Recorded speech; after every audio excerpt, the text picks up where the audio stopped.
آنے والے سردار محمد بن ہارون کی اس گفتگو سے خوش ہو گئے تھے۔ مسجد سے وہ نکلے، دونوں نے اپنے گھوڑوں کی باگیں تھامی، پھر وہ محمد بن ہارون اور خریم بن عمر کے ساتھ ہو لیے۔ راستے میں ایک شخص نے اچانک خریم بن عمر کو مخاطب کر کے کہا، ابن عمر تھوڑی دیر کے لیے میری بات سنو۔ اس پر خریم بن عمر علیحدگی میں اس شخص کے پاس کھڑا ہوا۔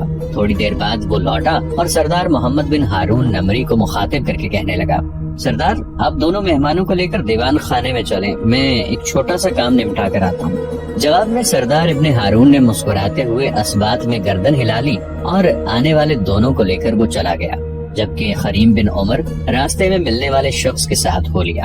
بستی کا سردار محمد بن ہارون اپنی حویلی میں داخل ہوا اور ان دونوں کو لے کر دیوان خانے میں آیا۔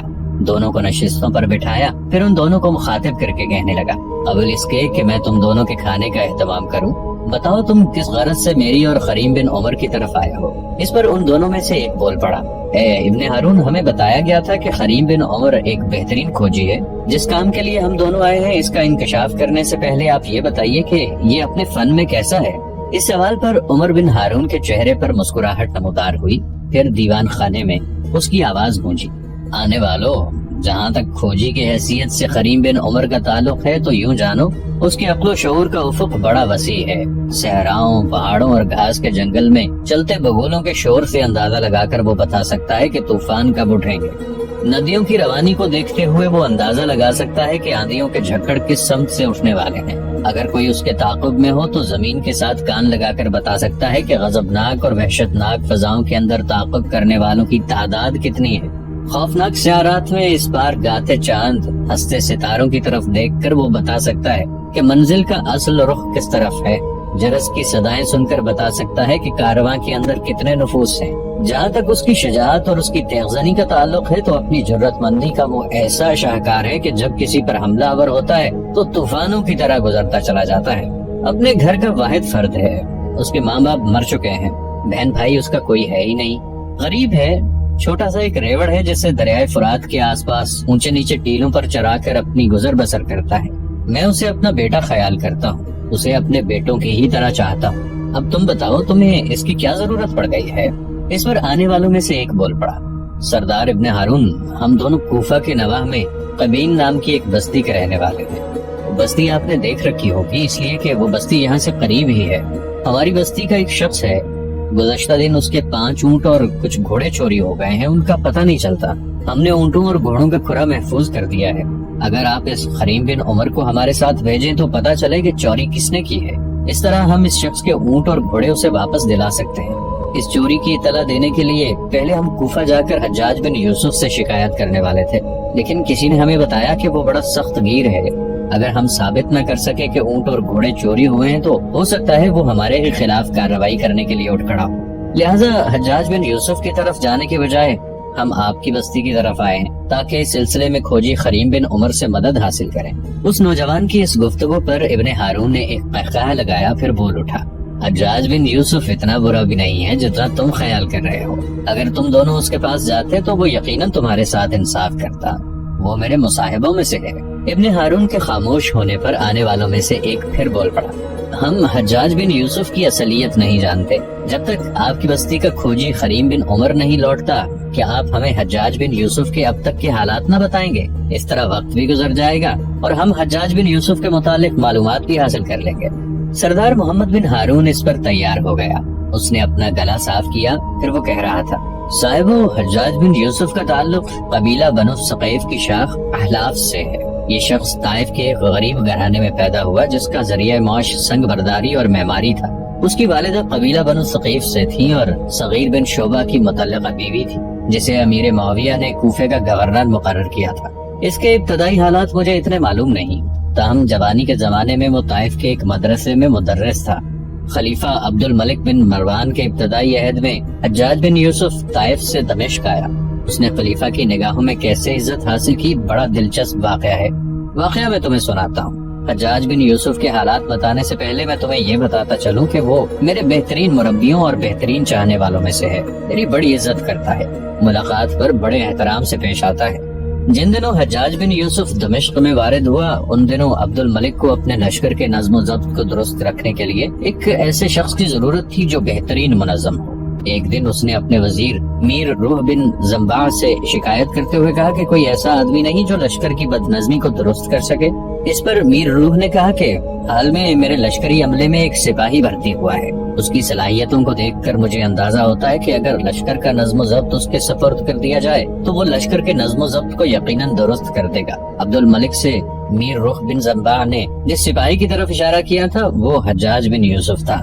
جیسا کہ میں پہلے بتا چکا ہوں، حجاج بن یوسف پہلے طائف میں لڑکوں کو پڑھایا کرتا تھا، پھر یہ پیشہ ترک کر کے سپاہی بھرتی ہو گیا اور کسی طرح وزیر کے عملے کے سپاہیوں میں پہنچ گیا۔ اپنے وزیر کی یہ بات سن کر عبد الملک نے حجاج کو بلایا اور فوج کا انتظام اس کے سپرد کر دیا۔ عبد الملک نے حجاج کو حکم دیا کہ جیسے ہی ہماری سواری روانہ ہوا کرے ہمارے ساتھ فوراً ہی تمام فوج کو کوچ کرنا چاہیے۔ حجاج نے کہا کہ امیر المؤمنین حکم کی تعمیل کی جائے گی۔ اتفاق سے اسی دن عبد الملک کی سواری روانہ ہوئی تو حجاج تمام لشکر میں کہتا پھرتا تھا کہ امیر المؤمنین کی سواری کے ساتھ ہر لشکری کو سوار ہونا چاہیے۔ وہ اسی طرح گھومتے ہوئے خود وزیر کے عملے میں پہنچا تو دیکھا کہ عملے کے کچھ لشکری سوئے ہوئے ہیں، کچھ کھانا پکانے میں مصروف ہیں۔ انہیں مخاطب کرتے ہوئے حجاج بن یوسف نے گرجدار آواز میں کہا کہ تم اب تک سوار نہیں ہوئے، حالانکہ امیر المؤمنین کی سواری روانہ ہونے کے لیے تیار ہے۔ کیونکہ حجاج بن یوسف ان میں رہا تھا اس لیے ان لوگوں نے مذاق میں کہا کہ کیا تم نے ٹرٹر لگا رکھی ہے، آؤ ہمارے ساتھ بیٹھ کر کھانا کھاؤ۔ ابھی یہ لوگ پوری بات کہہ نہیں پائے تھے کہ حجاج نے آؤ دیکھا نہ تھاؤ ہر ایک کی پیٹھ پر کوڑے برسانے شروع کر دیے۔ لوگوں میں بھگدڑ مچ گئی۔ حجاج نے اس پر بس نہیں کی بلکہ وزیر اور اس کے رفیقوں کے خیموں کو آگ لگا دی۔ جب وزیر اپنے عملے میں واپس آیا تو رونے لگا اور عبد الملک سے جا کر حجاج کی شکایت کی۔ عبد الملک نے حجاج بن یوسف کو بلا کر پوچھا کہ تم نے یہ کیا کیا؟ حجاج نے صاف انکار کر دیا کہ میں نے کچھ بھی نہیں کیا۔ عبد الملک نے کہا کہ تو نے لوگوں کو کوڑے نہیں مارے، کیا تو نے خیموں کو آگ نہیں لگائی؟ عبد الملک نے پوچھا کہ پھر وزیر کے آدمیوں کے ساتھ یہ سلوک کس نے کیا؟ حجاج بن یوسف نے برجستہ کہا امیر المؤمنین نے۔ عبد الملک نے تعجب سے کہا میں نے؟ حجاج کہنے لگا جی ہاں آپ۔ پھر اس نے کہا کہ اے امیر المؤمنین میری کیا مجال تھی کہ میں ایسا کرتا، لیکن یہ جو کچھ ہوا آپ کے حکم سے ہوا۔ میرا کوڑا اب میرا کوڑا نہیں بلکہ آپ کا کوڑا ہے، اس طرح میرا ہاتھ نہیں بلکہ امیر المؤمنین کا ہے۔ کہتے ہیں عبد الملک بن مروان یہ بات سن کر فرط مسرت سے اچھل پڑا اور کہنے لگا کہ بخدا مجھے اس قسم کے آدمی کی ضرورت تھی۔ اس کے بعد حجاج بڑی تیزی سے ترقی کرتا چلا گیا۔ آخرکار عبد الملک نے حجاج بن یوسف کو اپنے لشکروں کا سپہ سالار اعلیٰ مقرر کیا۔ حجاج کی قیادت میں سب سے پہلے لشکر کشی عبداللہ بن زبیر کے خلاف ہوئی جو خلافت کے دعوے دار تھے۔ حجاج بن یوسف نے سب سے پہلے عبداللہ بن زبیر کے بھائی مصعب کے خلاف فتح حاصل کی۔ اس کے بعد وہ 2000 سپاہیوں کو لے کر عبداللہ بن زبیر کے مقابلے کے لیے کوفے سے مکہ کی طرف روانہ ہوا۔ اس نے طائف پر بغیر کسی مزاحمت کے قبضہ کر لیا اور بعد میں اسے اپنے مسکن کے طور پر استعمال کیا۔ کوفہ سے روانگی کے وقت عبد الملک نے حجاج بن یوسف کو حکم دیا تھا کہ سب سے پہلے وہ عبداللہ بن زبیر سے گفت و شنید کرے، لیکن اگر مخالفت جاری رہے تو محاصرہ کر کے اس کی رسد بند کر دیں، لیکن مکہ جیسے مقدس شہر میں کسی بھی صورت خوریزی نہ کی جائے۔ جب گفت و شنید ناکام ہو گئی تو حجاج نے خلیفہ سے مکہ مکرمہ کو بزور شمشیر فتح کرنے کی اجازت مانگی اور کمک طلب کی۔ جب اسے ان دونوں باتوں کی اجازت مل گئی تو اس نے جبل ابو قیس پر پتھر برسائے۔ چونکہ عبداللہ بن زبیر نے اسے طواف اور سعی کی اجازت نہیں دی اس لیے اس نے ناراض ہو کر خانہ کعبہ اور حاجیوں پر بھی پتھر برسانے سے دریغ نہ کیا۔ چنانچہ محاصرے کے 7 مہینے گزر جانے کے بعد جب ابن زبیر اپنے چند ساتھیوں کے ساتھ خانہ کعبہ کے قریب شہید ہو گئے اور مکہ پر بھی حجاج کا قبضہ ہو گیا تو عبد الملک نے اس کو حجاز، یمن اور یماہا کی گورنری عطا کر دی تھی۔ حجاج یوسف کی مزید خوش قسمتی کے انہی دنوں خارجیوں نے خلیفہ عبد الملک کے خلاف بغاوت کر رکھی تھی اور اس بغاوت کو ختم کرنے کے لیے عبد الملک نے اپنے ایک جرنیل محلب کو ان کے خلاف لشکر کشی کا حکم دے رکھا تھا، لیکن خارجی محلب کے قابو میں نہیں آ رہے تھے، اس لیے کہ خارجیوں کے خلاف اہل کوفہ اور اہل بصرہ ساتھ نہیں دے رہے تھے۔ ان حالات پر قابو پانے کے لیے خلیفہ عبد الملک کی نگاہ ایک بار پھر حجاج بن یوسف پر پڑی۔ اس نے اسے مکہ سے واپس بلایا، عراق کا گورنر مقرر کیا اور خارجیوں کی سازشوں سے نمٹنے کا حکم دیا۔ خارجی دراصل اسلام کے قدیم ترین فرقے کے پیرو ہیں۔ اسلام کی سیاسی تاریخ میں ان کا کردار یہ تھا کہ انہوں نے متواتر بغاوتیں کی، جس کا نتیجہ یہ نکلا کہ اکثر پورے کے پورے صوبے عارضی طور پر ان کے قبضے میں آ گئے۔ امیر معاویہ نے حضرت علی رضی اللہ عنہ کے سامنے حضرت عثمان رضی اللہ عنہ کی شہادت سے متعلق تجویز جنگ صفین میں پیش کی تھی۔ اس سے خارجیوں کا ایک علیحدہ فرقہ پیدا ہوا۔ خوارج نے جلد ہی تعصب اور تنگ نظری کا اظہار اپنے انتہا پسند اعلانات اور دہشت ناک افعال کی صورت میں کیا۔ انہوں نے اعلان کیا کہ حضرت علی رضی اللہ عنہ کا دعوی خلافت باطل ہے۔ ساتھ ہی انہوں نے حضرت عثمان رضی اللہ عنہ کے مسلک کی بھی مذمت کی اور ان کی شہادت کے انتقام سے بریت کا اظہار کیا۔ جو شخص ان کے نظریے کو تسلیم نہ کرتا اسے کافر اور دین سے خارج قرار دے کر قتل کر دیتے۔ رفتہ رفتہ ان کی قوت بڑھتی گئی، بہت سے غیر عرب بھی ان میں شامل ہو گئے۔ جب خوارج سے حضرت علی رضی اللہ عنہ کی ابتدائی گفت و شنید ناکام رہی تو مجبوراً اس بڑھتے ہوئے خطرے کو دور کرنے کے لیے کارروائی کرنی پڑی، جس کے نتیجے میں جنگ نہروان لڑی گئی اور خارجیوں کو اس جنگ میں بری طرح شکست ہوئی۔ آئندہ 2 برسوں میں بھی مقامی بغاوتوں کا سلسلہ جاری رہا۔ حضرت علی رضی اللہ عنہ ایک خارجی عبد الرحمن بن ملجم المراوی کے خنجر سے شہید ہوئے۔ ابن ملجم کے سسرال میں سے چونکہ بہت سے لوگ جنگ نہروان میں قتل ہو چکے تھے، لہٰذا اس نے حضرت علی رضی اللہ عنہ سے یہ انتقام لیا۔ ایک روایت یہ بھی ہے کہ خارجیوں کی سازش کا ایک مطلب یہ بھی تھا کہ حضرت علی رضی اللہ عنہ اور حضرت معاویہ رضی اللہ عنہ اور مصر کے گورنر حضرت عمرو بن عاص رضی اللہ عنہ کو بیک وقت قتل کر دیا جائے۔ حملے کے لیے ایک ہی تاریخ اور ایک ہی وقت مقرر ہوا۔ امیر معاویہ رضی اللہ عنہ پر حملہ ہوا تو وہ زخمی ہو گئے۔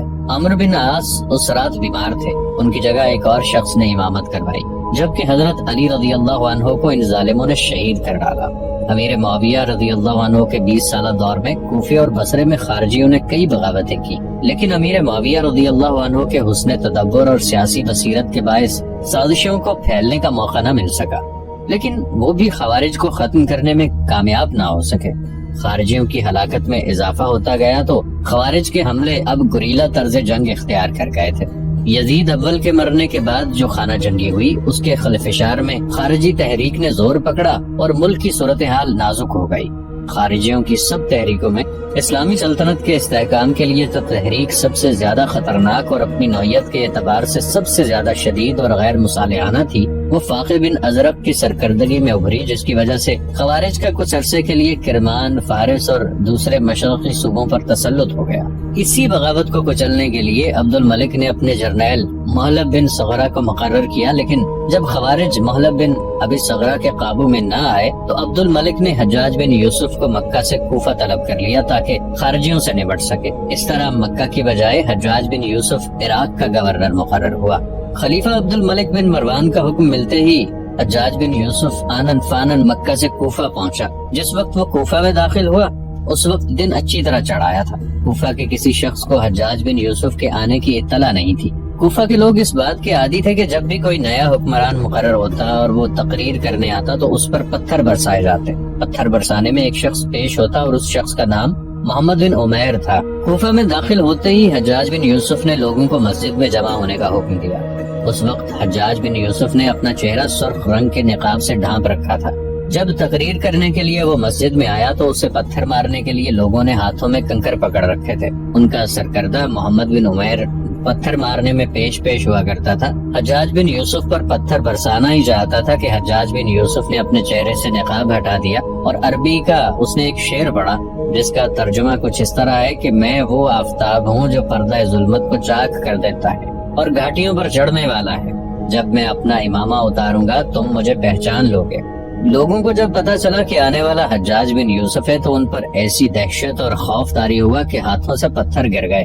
محمد بن عمیر جو پتھر برسانے والا تھا اس کے ہاتھوں سے بھی پتھر گر گئے۔ اس کے بعد حجاج بن یوسف نے کوفہ والوں کو مخاطب کیا کہ اہل کوفہ، باخدا میں شر کو اس کے کجاوے میں لاد دیتا ہوں اور جو جیسا کرتا ہے ویسے ہی اس کا بدلہ دیتا ہوں۔ میں بہت سے سروں کو دیکھ رہا ہوں جن کو توڑ دینے کا وقت آ گیا ہے۔ اے اہل عراق، جان لو کہ میں انجیر کی طرح دبایا نہیں جا سکتا۔ میرا تقرر نہایت دانائی سے کیا گیا ہے اور مجھے بڑے اہم فرائض انجام دینا ہے۔ امیر المومنین عبد الملک نے اپنے ترکش سے تیر نکالے اور ان سب کی لکڑیوں کو دانتوں سے کاٹا اور مجھے سب سے زیادہ مضبوط اور سخت پایا، اس لیے اس نے مجھے تمہاری طرف بھیجا ہے، کیونکہ عرصہ دراز سے دنگا فساد تمہارا شیوا ہو گیا ہے اور بغاوت تمہارا دستور اور عمل ہے۔ میں اس طرح تمہاری کھال ادھیڑ دوں گا جس طرح لکڑی سے چھال اتار دی جاتی ہے، اور اس طرح تمہیں قطع کر ڈالوں گا جس طرح خشک خاردار درخت کاٹا جاتا ہے، اور اس طرح تمہیں ماروں گا جس طرح اجنبی اونٹ کو پیٹا جاتا ہے۔ باخدا میں جو وعدہ کرتا ہوں تو اسے وفا کرتا ہوں، جب میں کسی کام کرنے کا ارادہ کرتا ہوں تو اسے پورا کرتا ہوں۔ مجھ سے ڈرو اور قتل و قتال سے بچو، جس حالت میں تم اب ہو اس سے اپنے آپ کو نکالو، یا تو تم راہ راست پر آ جاؤ، ورنہ یاد رکھو کہ مہلب کی فوج سے جو لوگ بھاگ کر آئے ہیں وہ اگر آج سے 3 دن کے اندر خارجیوں کے خلاف جنگ کرنے کے لیے مہلب کے لشکر میں جا کر شامل نہ ہوئے تو میں انہیں قتل کر ڈالوں گا اور ان کی جائیداد کو ضبط کر لوں گا۔